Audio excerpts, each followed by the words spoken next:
Olá, conselheiros, conselheiras. Sejam todos muito bem-vindos a mais um episódio do nosso podcast Os Conselheiros, que vai ao ar tanto pelo YouTube como pelo Spotify, às segundas e sextas-feiras, às 20 horas. Sempre trazendo aqui um convidado, uma convidada, empresários, conselheiros, executivos, para contar um pouco da sua história de vida pessoal e profissional. Se é a sua primeira vez aqui no nosso canal, te convido a fazer a sua inscrição e também flegar aí no sininho para que você seja notificado dos próximos episódios. Comigo hoje aqui, mais uma vez, meu querido amigo Humberto. Tudo bem, Humberto? Tudo bem, Marcelo, e você? Tudo bom, prazer aqui, obrigado por estar mais uma vez conosco. Humberto, você sabe que nós temos aqui na Bode Academy o livro Os Conselheiros, né? Dentro da Bode Academy nós temos a Bode Editora, que lança livros e revistas. Eu, em outras ocasiões, já falei da nossa revista e hoje eu quero falar sobre o nosso livro, o livro Os Conselheiros, um livro em coautoria, onde 30 a 40 board members escrevem a sua história de vida pessoal e profissional. E curiosidades à parte, no volume 1, nós já estamos aí com vários volumes lançados, mas no volume 1, no primeiro, nosso convidado de hoje participou. Tivemos a honra, o privilégio de ter a história dele contada aqui no livro Os Conselheiros, volume 1. Então, para que mais pessoas possam conhecê-lo, também hoje nós estamos trazendo ele aqui no nosso podcast. E hoje nós temos o privilégio de trazer aqui na Bode Academy para falar pessoalmente para os nossos telespectadores quem? O André Seixas. André, seja muito bem-vindo, é um prazer tê-lo aqui conosco hoje. Nossa, que honra estar sendo recebido aqui na Bode Academy por vocês dois. E muito obrigado aí pelo convite. E muito bom me recordar do capítulo que eu escrevi para o primeiro livro da Bode Academy dos Conselheiros. E eu espero ter um excelente momento aí com vocês, poder trocar experiências e principalmente agradar o público aí com insights, né, que vão ajudar eles de alguma forma, do seu ponto de vista de carreira e negócio. É isso aí, André. Eu tive o privilégio, acho que fui o primeiro, né, a te conhecer um pouco melhor através da história do livro. Afinal de contas, o seu capítulo chegou até mim, que depois passou por um corretor ortográfico, um diagramador e finalmente compôs aqui o nosso livro, onde várias pessoas tiveram acesso a esse conteúdo.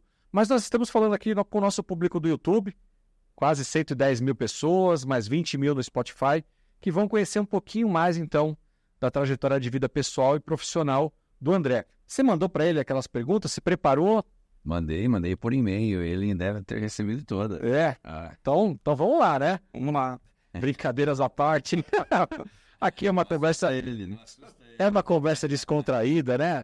Você que nos assiste, nos permita nesse momento entrar na sua casa, ou você que está nos ouvindo no seu carro, onde você estiver, para um momento de um bate-papo super descontraído aqui com o nosso querido André Seixas, para conhecer um pouquinho mais da história de vida dele, né? Desde a sua origem até o que ele faz hoje e como talvez ele possa ajudar você, empresário, você que é executivo e está pensando em fazer uma transição também para a carreira aí de conselheiro. Sejam todos, então, muito bem-vindos. André, a primeira pergunta que a gente tem para você, na verdade não é uma pergunta, eu posso entrar no seu LinkedIn, eu posso pegar aqui o livro no seu capítulo, mas nada melhor do que o André se apresentar. Quem é o André? Origem familiar, nasceu em São Paulo, da onde veio a família, primeiros passos na carreira, e a gente caminha de lá até chegar ao seu momento atual. Não, muito legal, Marcelo. Bom, eu tenho origem... eu nasci no Rio de Janeiro, né? Eu tive pais... tenho pais vivos ainda hoje. E Cariocas também? Carioca, ainda estão lá. E a gente tinha uma origem muito, muito boa, do ponto de vista de berço, né? Quando eu nasci, meu avô era braço direito do dono das Casas Sendas, que era uma rede de Muito conhecida. Você conhece? Sim. A maioria tem que ter uma experiência um pouco maior para conhecer. E ela foi vendida para o GPA. Acabou que, não sei se você sabe, mas ela acabou sendo vendida. Isso eu não sabia, mas eu lembro dos Sendas Para o GPA. por causa dos meus tios. Eu frequentei muito o Rio de Janeiro na minha infância, Então você conhece. Lá é muito famoso. E ele foi quem transformou as Casas Sendas em uma loja nessa rede tão grande e acabou vendendo para um grande grupo, né? Existe uma consolidação muito grande. E seu avô era o braço direito na época. Meu avô era tanto braço direito que ele morava na casa do lado do Arthur Sendas, que era o dono. Era do lado, eles eram tão amigos também que ele tinha essa aproximação do Arthur Sendas muito forte, né? Ele trabalhava muito e, na época, existia uma boa situação financeira Da família, né? da família por conta disso, né? Mas ele também escreveu um livro. Ele era auxiliar de limpeza. Seu avô começou. Ou começou como auxiliar de despesa e se tornou um grande executivo, inclusive fazendo parte do board member das Casas Sendas, lá ele como... Na carreira pós-executiva, digamos assim. Na verdade, ele era diretor comercial e membro do conselho, Entendi. né? Existia já essa... Seu pai seguiu a carreira dele ou não? Não, meu pai fez economia também. Ele acabou seguindo a carreira corporativa também num outro negócio que eu nem sei se... Não sei como é que tá, que é a Sadia, né? Ele chegou a ser o líder de qualidade da Sadia e acabou depois que quando meu avô saiu das Casas Sendas, eles montaram um negócio de representação, né? Então, eles trabalhavam juntos, bem mais tranquilo e bem mais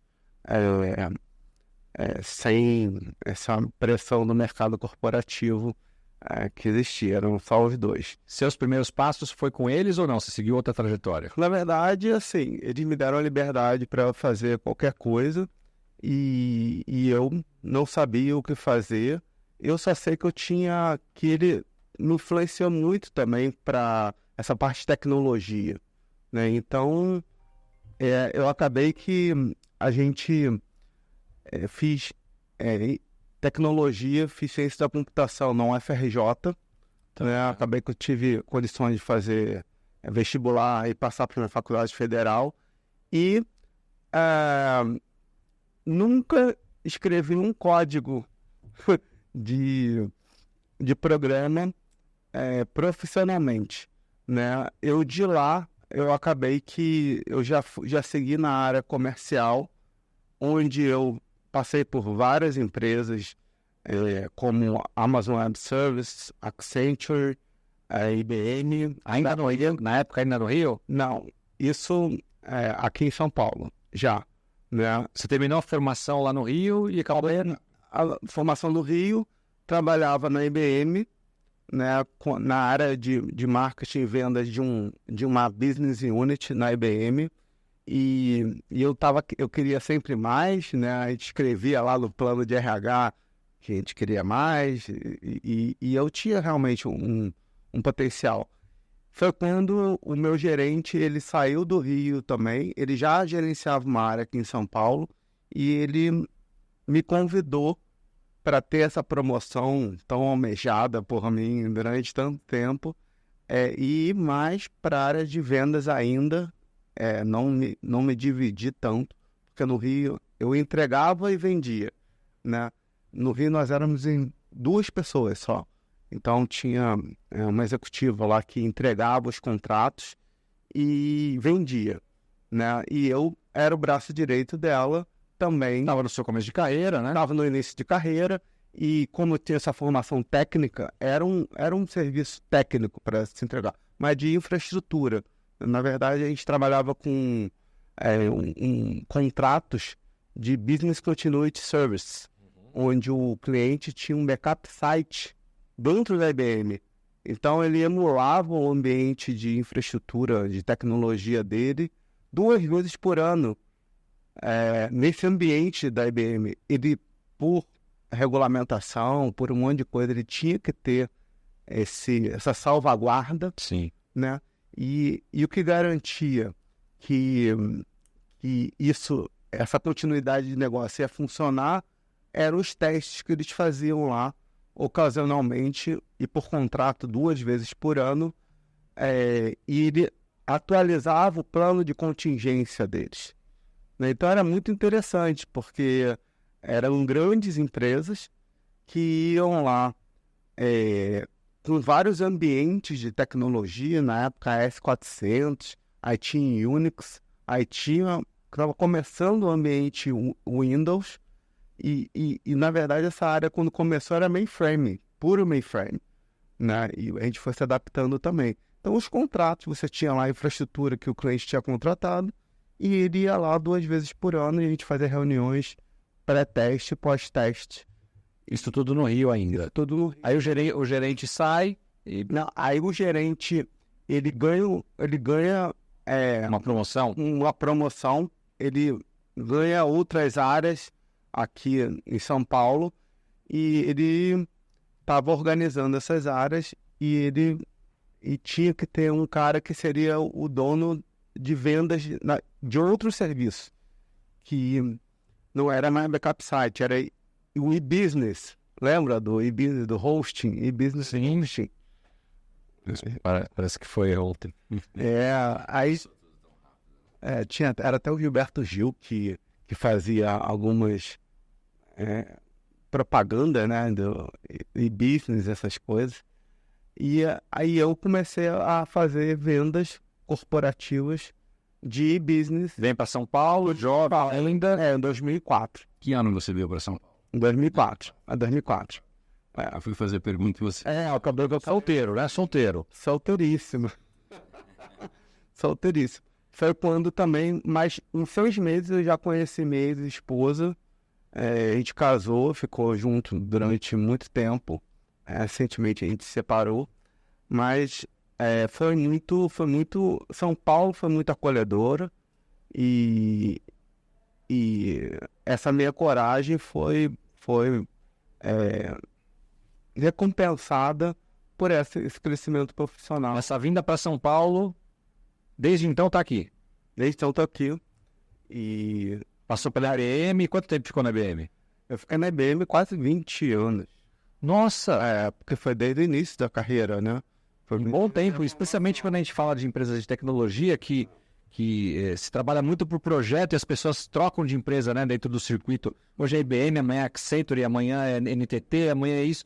É muito fácil trocar. Você tem uma carreira longevo assim numa empresa. Concordo. Na minha época, eu acho que era possível você ter essa carreira tão extensa.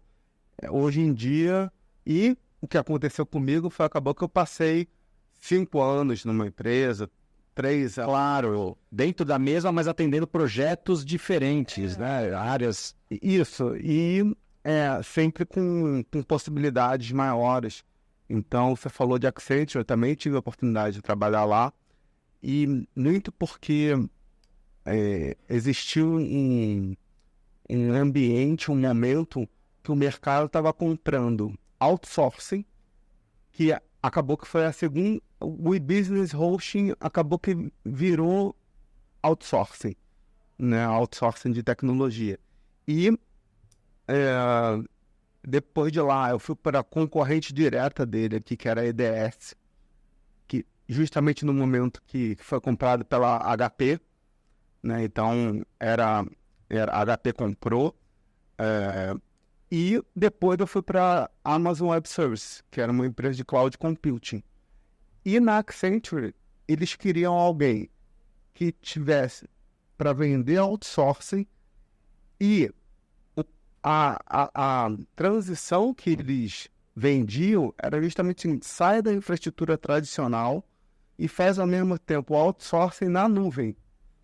Então eu tinha essas 2 experiências de outsourcing pela IBM, desde que eu vim aqui para São Paulo, e também de nuvem, de como funciona esse mundo novo de cloud computing.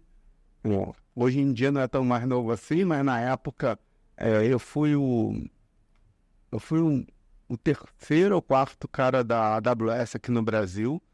O meu processo de seleção foi em Seattle. Eles pagaram um hotel, passagem para eu fazer o processo lá. Foi se estendeu durante um dia inteiro.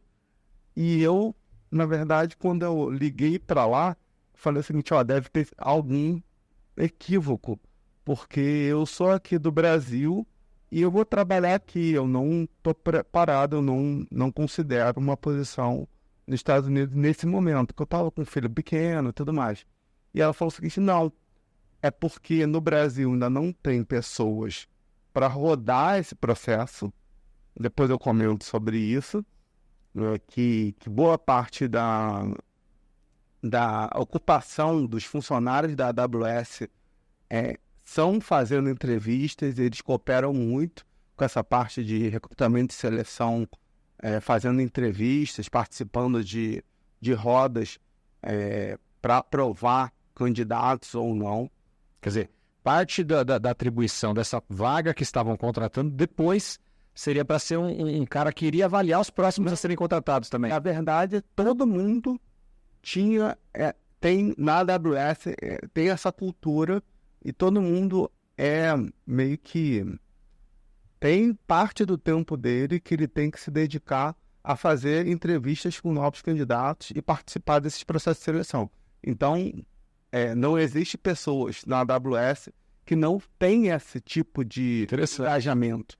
Ele está sempre retroalimentando, né? Também tem a responsabilidade depois de mentorar esses novos contratados, assim como que eles fazem algum... Boa pergunta, como é que é esse onboarding, né? Esse onboarding deles. Boa pergunta.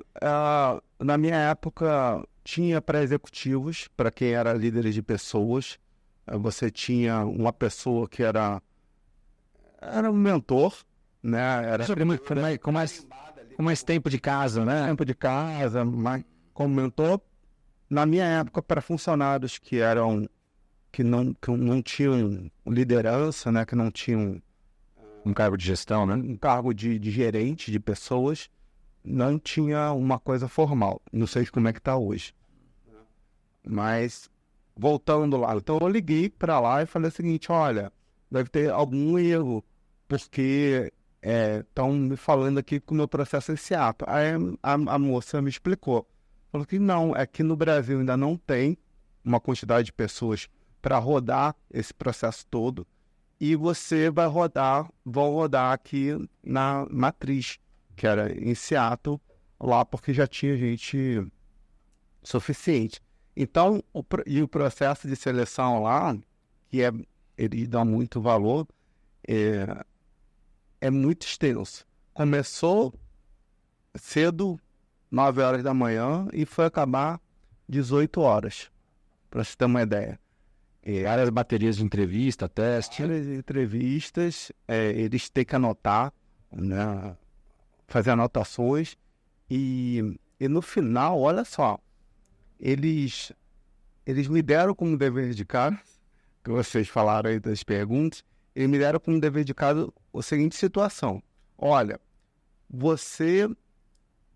imagina que você já trabalha na AWS, né?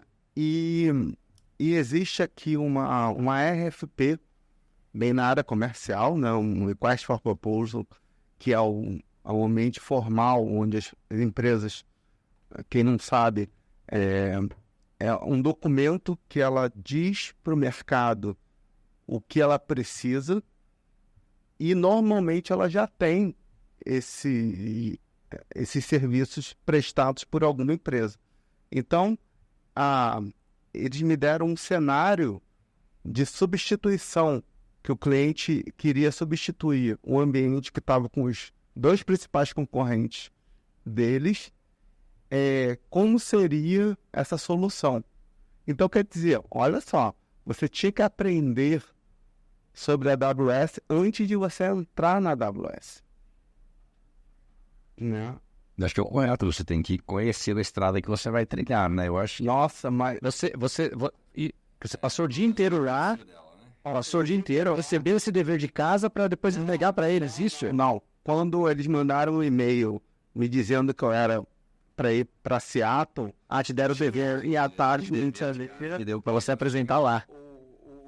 Para eu apresentar lá. No final do dia, as pessoas que me entrevistaram, eles simularam Seu cliente. Seu cliente, o CFO, o CMO, Olha que interessante. Inteligente, bem inteligente o processo. diretor, os principais diretores, e eu tinha que fazer uma proposta de Eles tiveram vencedora lá. sucesso na entrevista. Não, a entrevista era mais voltada para RH mesmo, Aham. né? Existia... O processo te preparou, não preparou? Não, o processo é justamente isso. 6 horas da tarde, eu tinha que levar meu computador até achar lá e fazer uma apresentação. Eles queriam ver duas coisas. Pra ele. Quanto você estudou a empresa para a qual você estaria entrando e qual que era a sua capacidade de persuasão, influência, venda, demonstração de verdade. Exatamente, Marcelo. Exatamente isso. Deixa eu pegar um gancho nisso aí, falar com você que está nos assistindo aqui, especialmente os candidatos aí, futuros conselheiros, talvez board members aqui já da Board Academy. Isso que o André está trazendo para gente, que aconteceu com ele no mundo executivo, também vale para nós aqui no nosso mundo de conselhos, Humberto. É verdade. Quando você está se preparando para ir para uma entrevista, porque também é uma entrevista para a qual você vai passar, André, para conversar com um empresário, com um CEO, para uma possível posição de conselho. Faça como o André. Estude a empresa para a qual você vai participar de uma entrevista. O que eu mais vejo, Humberto, é as pessoas chegarem lá com o meu preparo, o meu background, o meu currículo está aqui, mas pouco conhecimento sobre a empresa na qual você está participando de um processo. Estude a empresa, estude o setor de atuação dela, quem sabe principais fornecedores, clientes, concorrentes, para que você gere um valor maior agregado na hora da sua apresentação. Não é só o seu diploma, é o seu conhecimento de empresas anteriores, mas o quanto você se preparou para aquela posição. Isso vai fazer a diferença se você estiver concorrendo com outros candidatos. Você concorda, Roberto? 100%. Quando eu trabalhei lá no laboratório, foi exatamente o que eu fiz. Cheguei lá, eu acho que eu sabia tanto quanto eles da empresa. Você cria um efeito Larry. Caramba, o cara conhece mais da tua empresa. E você sabe que eu chegava a dormir ouvindo, na época não era podcast, mas era apresentações, né, da AWS. Eu dormia vendo essas apresentações no computador.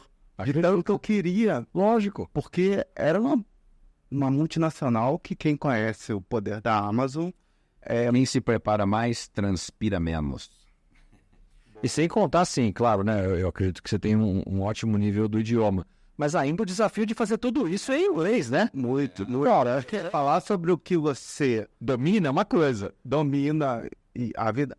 De uma certa forma, eu dominava aquilo ali. Aquilo ali, para mim, era natural. Fazer a apresentação sobre aquele assunto ali era natural. Mas não Falar sobre a empresa. não responder uma proposta. E era bem detalhado, tanto do ponto de vista comercial, do ponto de vista técnico. Uma coisa bem interessante. A maioria das pessoas que se destacaram na AWS tinham esse perfil meu.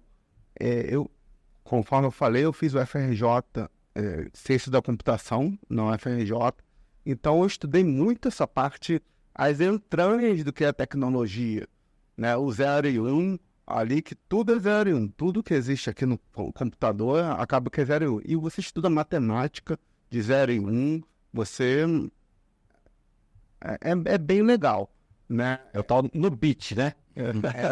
Exatamente. Estuda cálculo, estuda física, e você sai de lá bem preparado com a formação de um engenheiro, só que ainda voltado mais para matemática e mais para tecnologia.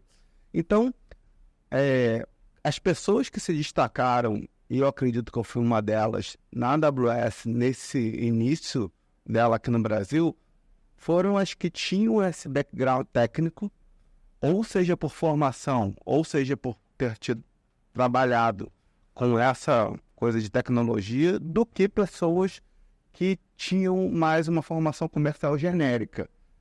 Porque empresas que eu atendi, como Vale, Petrobras, Globo, eu não tinha uma quantidade de pessoas muito grande para ir comigo. Então eu tinha que falar desde o programador, lá, o gerente de infraestrutura, até No nível executivo. um nível executivo bem o que for, né? Nem que, por exemplo, eu tenha que Na época o presidente era o Nilo. Então eu tinha que fazer a reunião com o presidente da Globo com o Nilo. Eu não ia... eu conhecia o presidente, eu era responsável por fazer essa conversa e, é claro, né, aproximar do mesmo nível as duas empresas no mesmo cargo executivo. Então, eu tinha que fazer essa manobra, né? esse contexto e por isso que eu estou te falando, pessoas que têm uma formação técnica, como o que eu estou vendendo é técnico, ele tem que passar por esse crivo técnico. Então, os créditos de AWS que eu dava lá para o time testar era o time técnico. E só depois do crivo, do ponto de vista de solução técnica feito por esse pessoal, é que isso ia para compras, isso ia pensava em se virar um projeto. E aí a minha parte comercial entrava forte, né? Só que você tem que ter essas duas coisas, porque uma pessoa não vai se sentir bem que você vendendo uma coisa que só tem etiqueta, que você não domine tecnicamente o que... Você acha que isso lá naquela época foi um diferencial para você ter entrado na AWS e o sucesso que você teve durante a carreira? Hoje em dia, como você vê os profissionais dessa área? Eles também têm esse perfil de um bom comercial, antes de tudo, é um bom técnico? Ou as empresas hoje buscam as pessoas que têm o perfil comercial e outras técnico e fazem as duas trabalharem juntas? O que o mercado hoje busca ou tem? Eu acredito que essa turma que vende tecnologia, essas grandes multinacionais de tecnologia, tem uma vantagem sobre quem tem conhecimento técnico, quem tem uma formação de engenharia, quem já trabalhou com esse tipo de serviço no passado, tende a performar melhor do que quem não tem. Porque você consegue trabalhar sozinho. Você não precisa da ajuda do time técnico tão próximo e você consegue viabilizar. Ou, na pior das hipóteses, consegue ser um bom filtro, né? Quase que um auditor.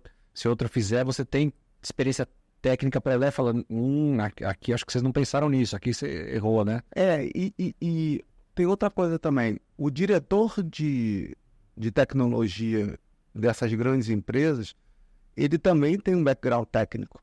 Então, ele acaba que se sente confortável também quando sabe que a outra pessoa ali está falando...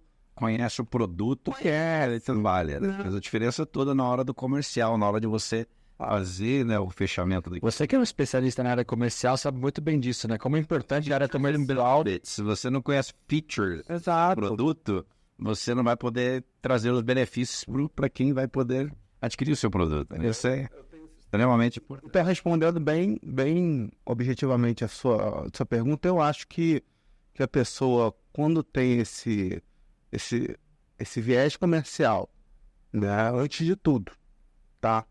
E já trabalhou com esse mesmo produto no passado, ele tem uma vantagem competitiva perante ao mercado, que recebe ele melhor, e também em você explorar recursos internos que você não é tão dependente desse... Agora, nem todo técnico vai ser um bom comercial. Por isso que você falou que essa aptidão comercial é importante, né? Ah, sim. E eu até tinha uma pergunta para ele, porque ele disse que quando ele se formou em ciências da computação, ele nunca escreveu nenhum programa. Eu achei bastante interessante. E você já foi direto para um comercial. Sim. Como que foi? Você fez essa decisão? Foram por uma aptidão pessoal? Uma oportunidade que surgiu? Como que isso aconteceu? Boa pergunta.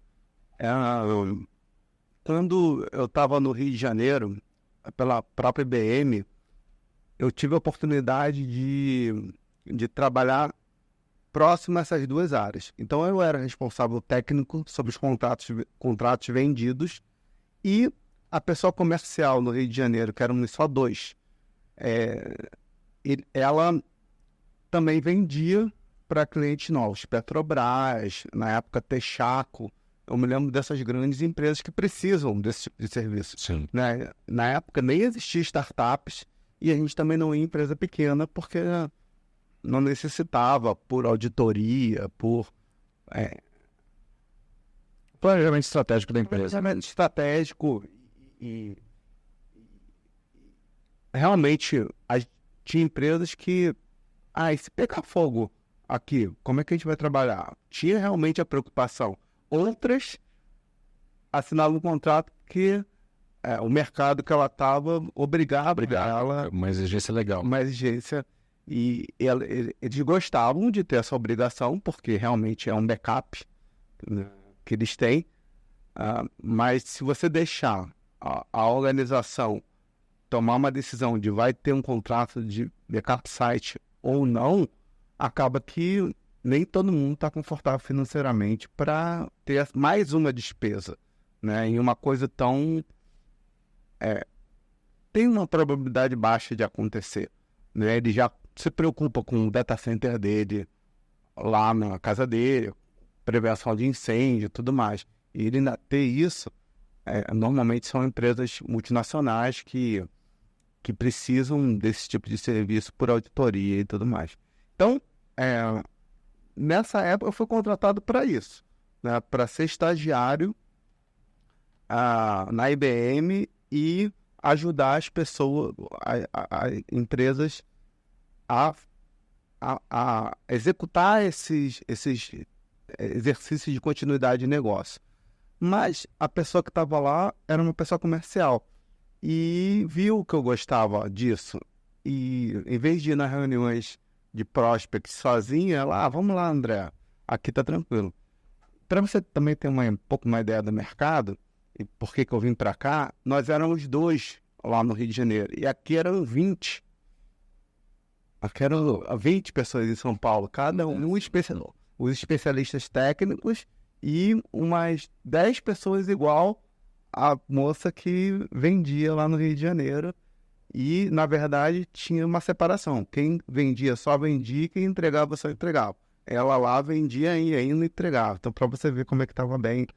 É muito legal. Nossa, a IBM é uma empresa mãe, né? Fiquei muito tempo lá. Todo mundo fala que é uma grande escola, né? É uma grande escola. Você vê muita gente boa hoje do mercado. E em tecnologia, muita gente passou por lá, né? O Nilo, por exemplo, que é o presidente da AWS no Brasil, foi o primeiro aqui, tem experiência lá, ele também foi Google, né, bem anteriormente, mas foi uma empresa que dava muito treinamento, tinha essa parte de RH muito, muito consolidada, né? O gerente tinha... Então, era um paizão. Tanto é que você ficou 20 anos lá, né? Fiquei... Mas o pessoal tá aqui aguardando a entrevista, a AWS. Passou ou não passou? Como assim? Na entrevista, no pitch lá de vendas Aí eles me deram a notícia que eu tinha passado e eu ia ser integrante da equipe comercial da AWS e existia mais uma pessoa, 1 ou 2 pessoas só já fazendo esse tipo de trabalho. E fiquei lá 5 anos, foi muito legal. Eu tive a oportunidade de viajar também bastante para fora, principalmente Estados Unidos, a gente estava comentando aqui, né, sobre viagens, e levando o cliente também. Então era um cargo que você tinha essa capacidade de transitar entre o técnico, a presidência, né, vai ter um evento para a AWS para empresas de mídia em Nova York. E aí eu vim aqui e ia nas empresas, né, maiores empresas de mídia no Brasil, falava com os CIOs, né, que era o público comprador, né, o Chief Information Officer, o CIO das empresas, que alguns gostavam de então eu convidava e alguns iam. Então eu tive uma experiência muito boa também levando o cliente para esse tipo de evento, né? E lá a gente construiu um relacionamento com esse pessoal de indústria, né? Porque eles chegaram um momento que eles cresceram tanto que como é que a gente vai crescer mais? Focado em indústria, né? Então, cloud computing para a indústria de mídia e entretenimento, cloud computing para oil and gas, cloud computing para mining. Então, eles começaram a se diferenciar Foram trabalhar por nichos. por nichos, como as empresas. Porque cada nicho é muito pequeno, todo mundo se conhece, né?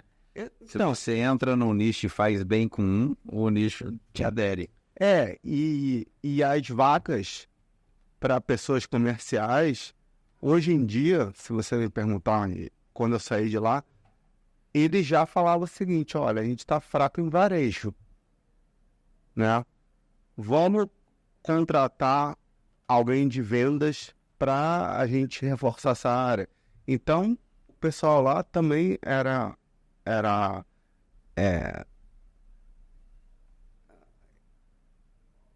cobrado para falar o seguinte: esse cara vai performar em varejo?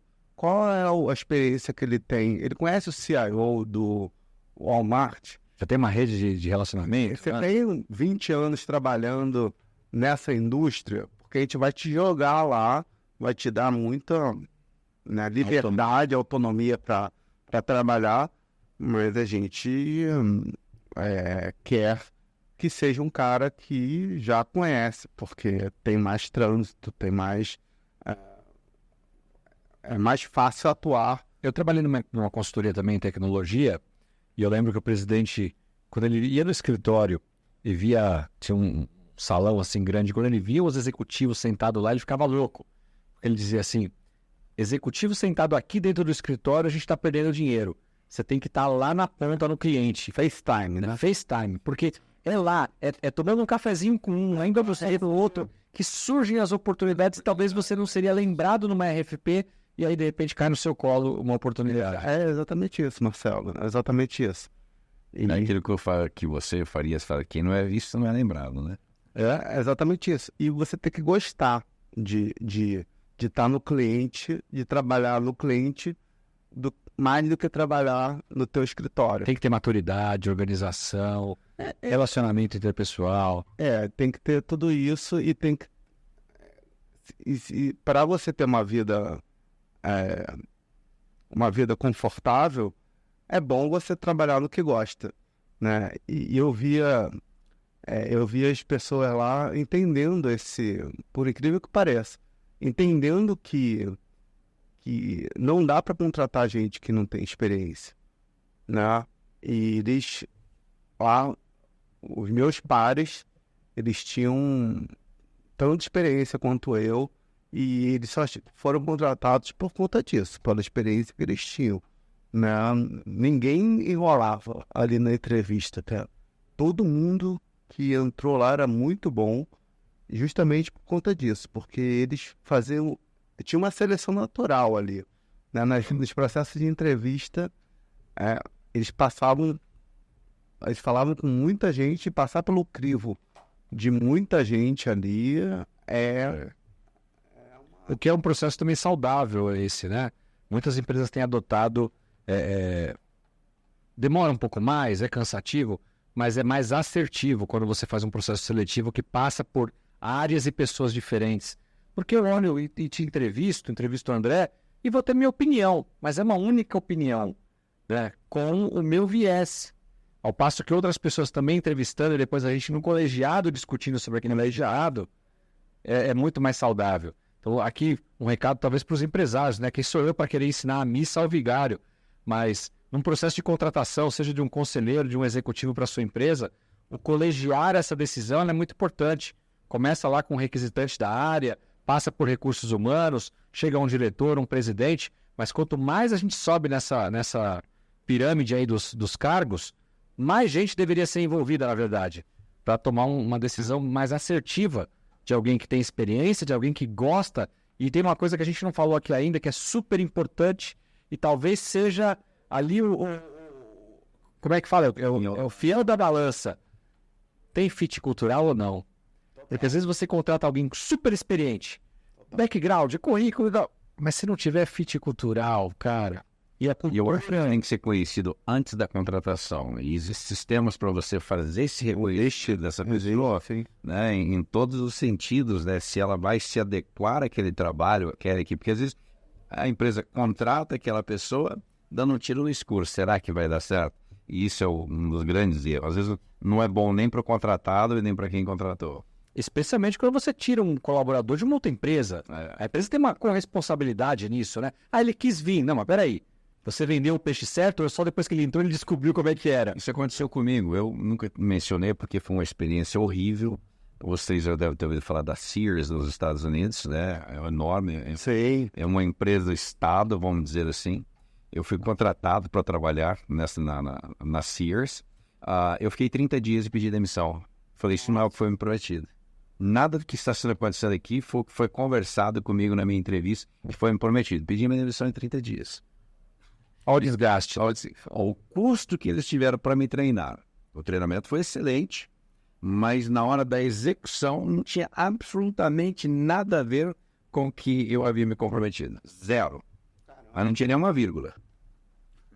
Mas conta pra gente, 5 anos de AWS. Isso. E só para encerrar a AWS, chegou um momento que eles falaram o seguinte, ó, tem gente boa no mercado que seria bom estar aqui, gostaria de fazer uma transição para cá, só que o trabalho que eu tive, por exemplo, de passar um dia inteiro lá e no final do dia fazer essa apresentação, apresentando uma proposta para a pessoa sair lá do hosting, onde ele estava, e da infraestrutura que ele estava, para ir para a AWS com preço, inclusive com tudo. A Amazon tinha lá o preço de lista dela no site.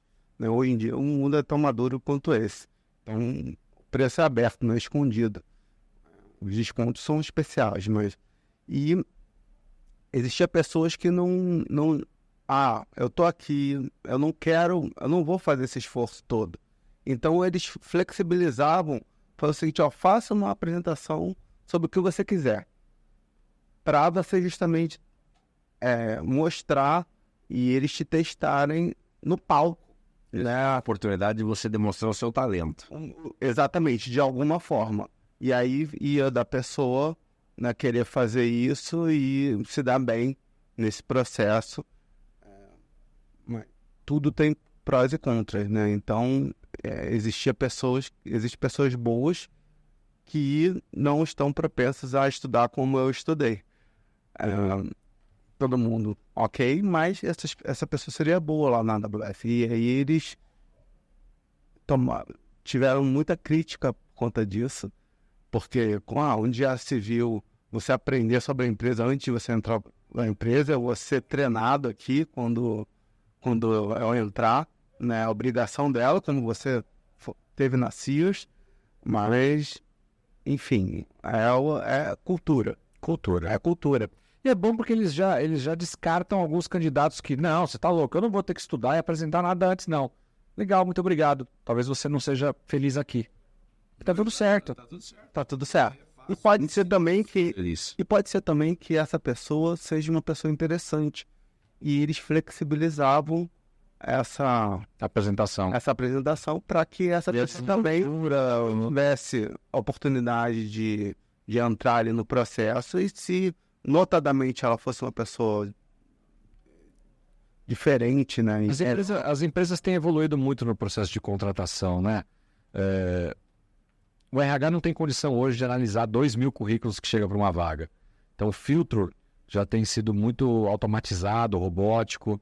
Os testes comportamentais, de perfis comportamentais, são muito importantes, né? Sim. O fit cultural, o passar por mais pessoas para que no colegiado se forme uma opinião melhor, tudo isso é bastante relevante, porque no final das contas, a gente quer contratar bem, quer contratar uma vez só, não quer especialmente tirar uma outra pessoa de um outro trabalho e prejudicá-la com isso também, né? Quer que as pessoas venham e tenham sucesso junto conosco. Permaneça lá de forma mais perene. Isso vale tanto para uma carreira executiva, como vale para uma carreira de conselho. E caminhando nessa história, já estou aqui na minha conta, 25 anos de carreira, entre IBM e AWS, depois o que você fez da vida? Aí, depois de IBM, eu fui para HP, EDS, na época, fiquei lá um tempo, e aí depois fui para AWS, depois fui para Accenture, e depois fui para uma startup internacional lá de Palo Alto, né? E depois eu trabalhei, criei a minha empresa e vi... Então chega o momento que você larga o mundo executivo e entra no empreendedorismo. Exatamente, bom ponto. Chegou um momento que eu via que o mercado não estava mais tão comprador de executivo, de tecnologia, de vendas, e foi quando eu viajei muito, né, ao longo desse tempo todo, e vi muitas startups surgir, principalmente na AWS, depois que eu fui a gente tinha encontros com startups lá, porque as startups não tem jeito. Ela vai utilizar cloud computing. Ela não vai mobilizar um ativo para criar um data center, comprar servidores. Eles não vão começar. Eles estão começando agora. Então eles já é mobilizando o maior recurso. Eles já começam. Eles não têm saída, né? E essa infraestrutura de cloud computing te dá muita agilidade. Então você liga, desliga, você vai. E startup não sabe muito o que vai acontecer. Tá trabalhando. Então era perfeito a solução para eles. E nos Estados Unidos, ele era um mercado muito comprador. Imagina as startups lá, gigantescas. Tinham empresas que faturavam 1 milhão por mês de infraestrutura de cloud, né? A própria Netflix. Uma das pessoas que me entrevistaram lá durante o dia, quando eu fui para Seattle, no processo que eu comentei aqui, ele era o head da Netflix em Seattle, e ele era o cara de vendas. O que eu ia ser aqui no Brasil, ele era nos Estados Unidos e dedicado para uma conta só, para a Netflix. E na época a Netflix tinha infraestrutura toda na AWS, tudo que a gente via aqui era por conta e é uma solução lá. E eu também comecei a ver, Marcelo e Humberto, que essas empresas, elas trabalhavam a área comercial de forma diferente, né? Startup trabalha de forma diferente. E nesse contexto que eu comecei a ver, a gente estava comentando aqui no início, que lá, talvez vocês não conheçam, mas existe uma figura do CRO, do Chief Revenue Officer, que é a pessoa responsável por integração de marketing, vendas e customer success, principalmente de empresas novas, de empresas de tecnologia. Então, você já ouviu dizer, nesse mundo comercial, o pessoal de vendas reclama muito de marketing. Sim. A gente, olha, não está gerando lead qualificado, só está gerando... O cara não quer prospectar muito bem também, tem... o marketing levanta o lead e venda reclama. E marketing reclama que venda, nossa, como? Eu só gero leads excelentes. É só você tirar o pedido, né? O time de vendas é que não tira o pedido lá. É só tirar o pedido. É marido e mulher sempre brigando. Exato. E a área de entrega, às vezes, também cobra muito, porque fala o seguinte, o vendedor vendeu a mãe e eu tenho a sogra aqui para entregar. E não foi isso que eu vendi. Então, as áreas muito independentes, muito distanciadas. E o Chief Revenue Officer vem para ter uma estratégia unida, né? Então, o marketing vai fazer isso, vai procurar esse tipo de novos clientes. O time de vendas vai vender isso aqui e o time... E normalmente eles vendem 2x, quando na verdade deveria vender X. E o que o CRO treina é para ele vender X e ser entregue 2x. E aí o cliente fica satisfeito e compra mais. Então é dessa forma que se gerencia receitas hoje em dia. Então é muito melhor, por exemplo, eu receber uma ligação do time do Board Academy aqui e dizer que existe esse tipo de produto e depois ser surpreendido pela qualidade, pelo atendimento, pelo conteúdo, do que ao contrário, de eu falar que ele vai sair daqui pronto para ser sendo chamado por vários conselhos de administração e vai ficar rico. Esse é o tipo de promessa que você pode ser que aconteça, mas não é o que o vendedor deveria fazer.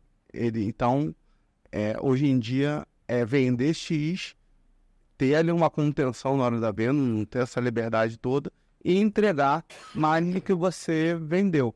E aí o cliente fica satisfeito e acaba comprando mais, e isso também exige um esforço do time de produtos também para criar esses produtos novos, você poder vender para esse time, para esse cliente que já comprou de você outras coisas. Sua empresa hoje, de alguma forma, atua nessa área? Sim, a gente, além de fazer mentoria, a gente também é credenciada para vender um CRM, que é um sistema de vendas para o mercado. Então, a gente foi no mercado... Só vende e implementa ou só vende e implementa? Vende e implementa. Vende o CRM, as licenças e a implementação. Você tem uma equipe comercial que faz esse... Eu tenho, inclusive, o meu diretor comercial ia vir aqui, não deu, mas é ele que faz isso, ele que acabou a gente se aproximando muito de uma dessas empresas.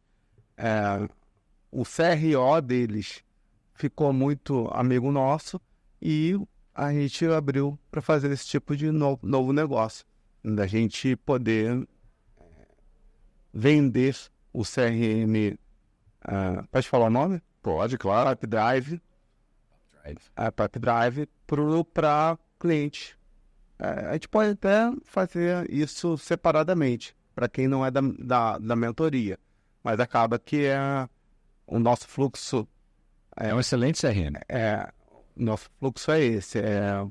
Quem tem fit, quem é da mentoria e tem fit para ter a gente vê que o CRM precisa ser implementado do zero ou precisa ser melhorado, a gente avalia e propõe esse tipo de serviço. Sabe que o tal do under promise and over deliver, Exatamente. cara, faz isso, qualquer cliente se torna fiel. Planeje isso. Planeje isso. Planeje assim. Olha, a Netflix, ela, de alguma forma, ela surpreende a gente com as recomendações, né? A qualidade do serviço, a forma como você navega ali é muito boa, né? É simples, é user-friendly, né? User-friendly, ele é operacional, então não está fora do ar, né? Isso tudo é construído, isso tudo hoje em dia a Netflix produz esses conteúdos. Tem uma ideia. Eles alugam estúdios nos Estados Unidos e vários lugares do mundo para ter seus próprios conteúdos. Então, quer dizer, ele avançou para trás. É uma outra questão, né? Mas que muitas empresas, por sinal, têm feito isso, a tal da, antigamente, verticalização, né? Isso. Que é voltar algumas coisas que antes tinham sido terceirizadas, voltando para dentro da casa de novo, para quê? Fazer com melhor qualidade, reter um lucro aqui dentro e não distribuir o lucro com outros parceiros, né? Passos para trás para dar 20 para frente. E é uma Netflix, você vê, é uma empresa de tecnologia.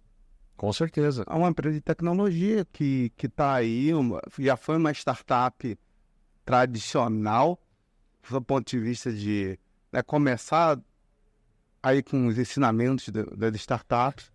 Você pegou um gancho muito interessante, que me fez lembrar uma coisa. Eu costumo dizer aqui para os nossos conselheiros que em algum momento, eu uso o exemplo do Nubank, mas eu vou começar a usar da Netflix também. Em algum momento essas empresas foram uma simples startup. Sim. Em algum momento essas empresas decidiram implementar um conselho. E talvez, Humberto, André, os primeiros conselheiros dessas empresas talvez tenham trabalhado inclusive pro bono. E aí tem board member aqui, eu não vou trabalhar para uma startup pro bono, eu quero buscar só as empresas que já me paguem. Mas você não tem ainda experiência. E para ganhar experiência, você pode e deve atuar em startups, ajudando essas startups a, quem sabe, se tornar o próximo Netflix, o próximo Nubank. Já pensou os conselheiros que ajudaram Netflix e Nubank a ser o que é hoje? Esses caras não foram bem remunerados, talvez não receberam participação acionária nessas empresas, outras startups não têm procurado eles como referência. Então, é um horizonte, um leque que se abre gigantesco. Mas às vezes a gente está aqui olhando só para, né? Eu só vou trabalhar onde me paga. O que não te paga hoje pode te pagar amanhã. Então, abrir, expandir a mente. André, a gente está caminhando aqui para o nosso final, o tempo voa. E eu queria te perguntar o seguinte, ainda dentro da sua empresa, a gente sabe que aqui a gente está aqui para te dar visibilidade. Então, eu queria que você falasse o nome da sua empresa, como é que é esse processo de mentoria, como os empresários de startup, enfim, como que te encontram, né? E que serviço que você pode prestar para eles. Legal. Bem,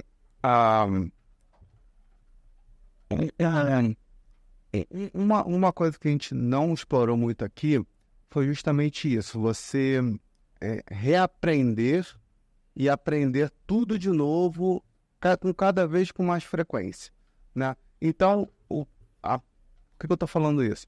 Porque um cargo de membro de conselho, você se tornar um CRO, um Chief Revenue Officer, você trabalhar de forma integrada e não desintegrada, são práticas, né, que o executivo ali nunca teve. E como é que ele vai aprender? Estudando e experiencializando isso na prática, né? Então, eu acredito que as pessoas também têm que trabalhar pro bono, né? Hoje, respondendo a sua pergunta, na minha empresa, a gente trabalha para fazer mentorias normalmente de CEOs, e justamente eu dou essa parte de conselho. Eu fico sendo um conselheiro ali, mas muito voltado para a área comercial. Então, eu falo para o cliente que ele tem que se reposicionar, né, que a empresa dele tem que se reposicionar, que ele tem que ter um produto de recorrência para vender uma vez e ter um cliente a vida toda, porque é muito mais fácil você sobreviver nisso. Imagina, cada receita que você gerar é porque você faz um esforço de vendas. Começa o mês no zero, tudo... custo. Tem um custo já no início do mês. Zero todo primeiro de mês. Zero todo primeiro de mês. Então,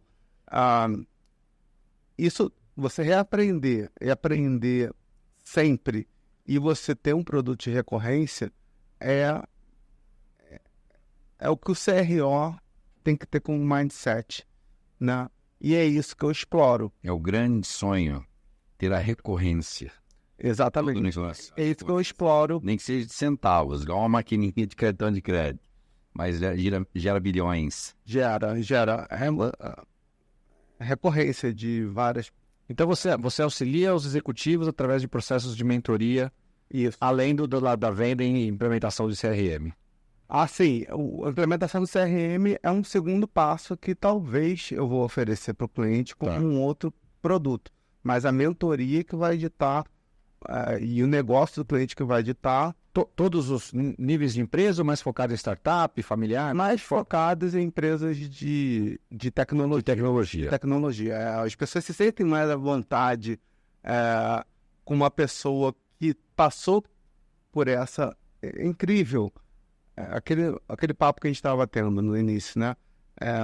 Essa parte técnica te ajudou na área comercial muito e ajuda até hoje. Porque a pessoa se sente mais confortável com uma pessoa falando a mesma linguagem. Falando a mesma linguagem.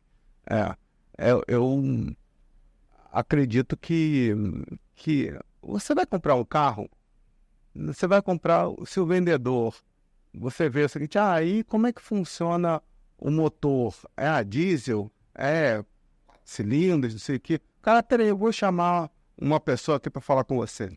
O vendedor que não tem carro, que não conhece de carro, que não é apaixonado por carro, como é que vai ser um bom vendedor? Conhecer as características do seu produto, para poder contar os benefícios dele. Exato. Como é que uma pessoa que não foi conselheiro, a pessoa vai confiar nele e vai pagar um salário alto para ele ser conselheiro? Calma. Começa com o pro bono, ganha experiência, a transição. É isso mesmo. Faz o PFCC aqui, ganha conhecimento teórico, ganha conhecimento prático e vai para o mercado nessa nova carreira, mas consolidado, com um respaldo. É isso aí. Eu acredito que hoje em dia isso é muito relevante no mercado corporativo e muita gente nem entende por que não consegue. Por causa disso, que requer realmente uma experiência e quanto mais eu acredito que a pessoa hoje em dia o generalista, eu acredito que ele tem o seu valor e normalmente para pessoas. Mas todo generalista precisa ser especialista em algo. Tem, eu concordo. E você realmente, quando está ali no fogo, quando você está num processo, ou um ou outro, a pessoa fala, não, mas esse cara aqui, ele tem um conhecimento técnico, ele já foi conselheiro de outra pessoa, ele está nesse mercado há muito tempo. Ah, mas aqui é varejo, ele é de tecnologia. Esse cara aqui não, esse cara aqui é de varejo, sempre trabalhou com isso. Putz, existe essa linguagem de indústria que é muito benéfica para a pessoa no dia a dia dela. Eu brinco que é a tampa para a panela, né? Então, eu como conselheiro, ou mesmo como executivo, não vou servir para todas as empresas, mas tem muitas empresas que precisam de um cara como o Marcelo, como o Humberto, como o André. É isso aí. E quanto mais parecida com outras empresas que você já ajudou ela for, A receita do bolo tá feita. eu acredito que as chances de dar certo o relacionamento dos dois ali e ele dar recomendações mais assertivas, eu acredito que seja mais alta. Muito bem, muito bem. Caminhando aqui para o nosso final, André, quero mais uma vez te agradecer pela presença, pelo bate-papo super agradável, já aprendemos muito com você nesse dia. Mas o Humberto tem uma última pergunta aí, né, Humberto? Qual que é a pergunta? Olha, esse bate-papo foi, assim, fantástico. Você compartilhar conosco essa experiência. Legal, muito bom. Muito obrigado. Muito bom, maravilhoso. Aprendi bastante aqui hoje. Mas se você, o André, pudesse voltar no tempo, quando você lá terminou o seu curso de ciência da computação, e você pudesse hoje voltar no tempo lá e dar um conselho para o André que acabou de pegar um diploma na mão e saiu para o mundo, que conselho você daria para aquele André, naquele momento da sua vida? Olha, uma pergunta bem difícil, mas eu tenho uma resposta bem assertiva. Eu tive uma família que teve uma situação financeira bem confortável e nunca dei importância para línguas. Né? Eu fazia curso de inglês, mas eu não tive aquela experiência normalmente que as pessoas têm de morar lá. Você tinha condição financeira e não deu bola para isso? Não dei bola para isso. E foi uma coisa que me prejudicou durante um tempo. E realmente, quando eu aprendi inglês, foi quando eu trabalhei numa empresa que o meu chefe era americano. Então, eu não tinha condições de errar. Não tinha condições de não errar. Então, ele me ligava e eu tinha que conversar com ele em inglês. E pela base que eu tive de inglês, por já ter ido para os Estados Unidos, eu consegui superar. Podia ter sido mais fácil. Podia ter sido mais fácil. Então, hoje em dia, eu acho que o inglês foi muito importante na minha vida. Eu fiz viagens recentes para fora, para Israel e para Dubai, que são polos desconhecidos para os brasileiros ainda. Sem inglês lá você não funciona. E se não fosse essa minha experiência com esse chefe que eu tive, de ficar um ano, e o adulto, né? O adulto tem medo de errar, a criança não tem medo de errar, por isso que é mais fácil aprender. Então, se eu pudesse voltar atrás, e a recomendação que eu dou aqui é que hoje em dia o inglês ele é muito importante. Então, todas essas viagens que eu fiz, se eu não conseguisse me comunicar e eu não conseguisse entender o conteúdo que eles estavam lá comentando, não ia ser a mesma coisa, né? Perfeito. Por respeito, por conhecimento, por tudo. Então, eu ainda acho que o básico vale e o inglês para quem quer galgar alguma vaga executiva vai acabar se tornando ali tendo uma importância e você vai precisar um dia, seja para novos conhecimentos ou seja para gerar receita para as empresas que você trabalha. E isso eu consegui no susto, né? Poderia ser mais tranquilo. Então, respondendo a sua pergunta, Aprenderia o inglês. eu daria mais foco ao inglês. Isso realmente é extremamente importante a língua inglesa. E quem nos ouve aqui, às vezes o pessoal complica muito para aprender inglês. Dedique 15 minutos por dia. Não canse o seu cérebro. E 15 minutos por dia aprende mais do que você estudar 2 horas em um dia só, em uma semana. É verdade. A força do hábito, né? Força do hábito. Eu também acredito muito na imersão, né? Quando você fala de línguas, existem amigos meus que não fizeram escola de inglês como eu fiz durante criança, mas passaram 6 meses nos Estados Unidos estudando inglês lá, e era 24 horas Um idioma. contato com o idioma, e esse amigo meu, por incrível que pareça, hoje ele é um grande executivo da Ernst Young, uma das Big Four, né? Consultoria e auditoria, e ele ele não tinha chance de falar português durante esses 6 meses. Então, é uma outra forma de você aprender. Se você não tem a chance ou a disciplina de 15 minutos de estudar inglês todos os dias, se dedica 6 meses a isso, que vai dar certo também.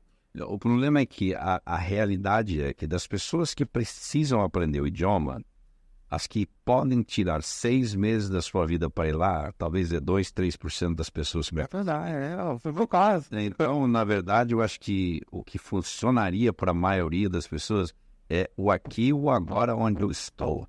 E hoje, com a tecnologia que nós temos... Gratuitamente o inglês. Sim. E as pessoas assistem muitos filmes que falam muita gíria, que não é o linguajar do dia a dia. O melhor programa que você pode assistir de TV para aprender uma língua em qualquer idioma são novelas. Sabe por quê? Porque a novela, ela conversa dos problemas do dia a dia que as pessoas têm. Principalmente novelas americanas. As novelas americanas o vocabulário que as pessoas usam todos os dias. E daí, meu amigo, abre os seus horizontes. Aí eu me lembro quando eu passei a assistir o Senado americano. Já era outro nível de inglês. Primeiro foi... Isso vai ficar para um outro capítulo. Eu quero mais uma vez, André, te agradecer aqui pelo tempo conosco. Estamos chegando aqui ao fim. Humberto também, pela colaboração, pela contribuição. E para vocês que nos assistiram até agora, vocês que vão assistir posteriormente, ou ouvir pelo Spotify também aí, muito obrigado. Se é a sua primeira vez aqui no nosso canal, te convido a fazer a sua inscrição, ativar o sininho para ser notificado sobre os próximos episódios aqui do nosso podcast, Os Conselheiros. André, últimas palavras, mensagem para os nossos telespectadores final? A mensagem é que quando você ganha experiência e você já tem essa experiência executiva, eu acredito que uma área muito interessante seja essa área de conselho de administração.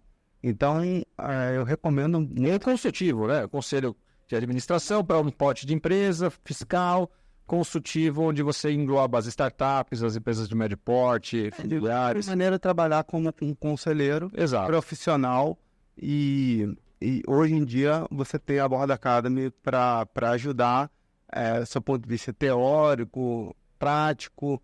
Eu tive a oportunidade de escrever um capítulo do livro de vocês, então exposição também, vocês, hoje em dia é muito importante, e vocês sabem disso e vocês ajudam as pessoas que estão aqui no PFCC nesse posicionamento também, nesse networking, né? E realmente é uma casa muito acolhedora e muito legal, com pessoas muito interessantes, muito legais.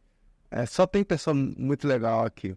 Então, eu agradeço pelo convite ao podcast e desejo vocês continuarem tendo o sucesso que vocês sempre tiveram, porque é um assunto apaixonante, essa área. E você está bem ajudado aqui por pessoas como vocês que têm essa iniciativa da Board Academy. Muito obrigado. Humberto? Palavras finais. Muito obrigado aqui pela sua presença, foi enriquecedora para nós dois que estamos aqui e também os nossos ouvintes que estão lá do outro lado da tela nos ouvindo também. Muito, muito obrigado pela sua presença. Obrigado a vocês. É isso aí, pessoal. Muito obrigado mais uma vez e nós nos vemos no próximo episódio. Tchau, tchau.